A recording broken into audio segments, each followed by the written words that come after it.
What's going on, everybody? Today I'm working on this 2019 Dodge Charger. It's throwing a P06DD code. I'm probably wrong. I'll throw it in the bottom here of what the code is. But basically, I'm doing an oil pump, and I'm also doing the actual silonoid, which I believe is the actual cause of the problem. However, since the job's kind of intensive and it's hard to get, you kind of got to get the pump out anyways, we decided to go ahead and get the pump and replace it with the Mopar part, which I can also drop the part number here in the description. I am already done the project. I'm at the point that I'm ready to put back the oil pickup tube, but I just want to show you that this can be done. This is a rear-wheel drive, and I wanted to show you that it can be done with some pretty simple tools. Let's check it out. We're up underneath the Charger here, and as you can see, front wheel drive, so I don't got nothing going on here. It's just a small oil pan up front. So we got our oil pump and chain here, and then the solenoid's up, that little blue wire right there. So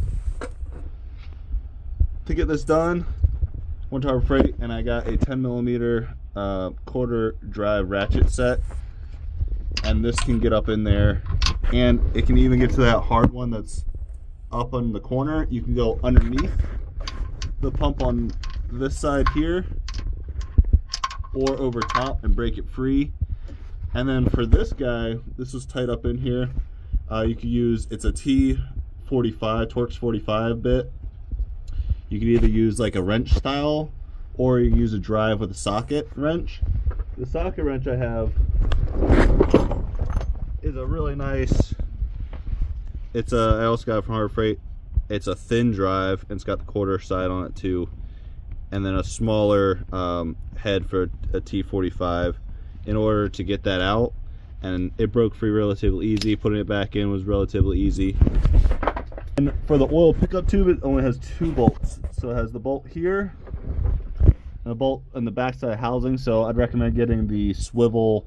It's a 10. They're all 10mm, but a swivel box wrench with the ratcheting end, so you don't have to sit here for 2 hours just like 1/8 turning it, which is what I had to do at first. But I got that tool to put it back together and make my life a little easier.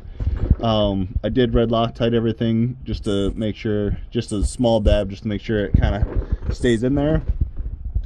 And then up in here, so first you take off the oil pan, oil pickup tube, which is the 2 bolts there and up in here. And then after that, you take the wiring. I take the wire off, which has like a little clip right there. You just pull it off, pull the wire off, and then you got to push it through with like a screwdriver or something. It's kind of press fit to make it like seal so you don't have any oil leaks. After that, it's just the 4 10mm bolts, 1, 2, 3, and 4 on the other side. Nice and simple. And then you just kind of wiggle it out of there, and then the T45 as well. For the tensioner, the trick I got was this little keeper bar.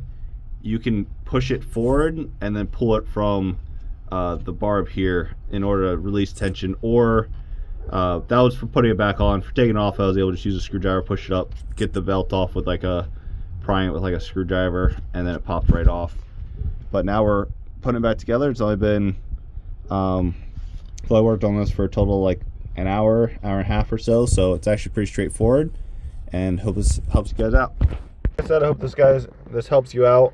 I did want to confirm that this did solve the problem that we were having with the Charger, and the problem was, it was as you were driving and tried to increase the throttle, it kicked the car into like a limp mode.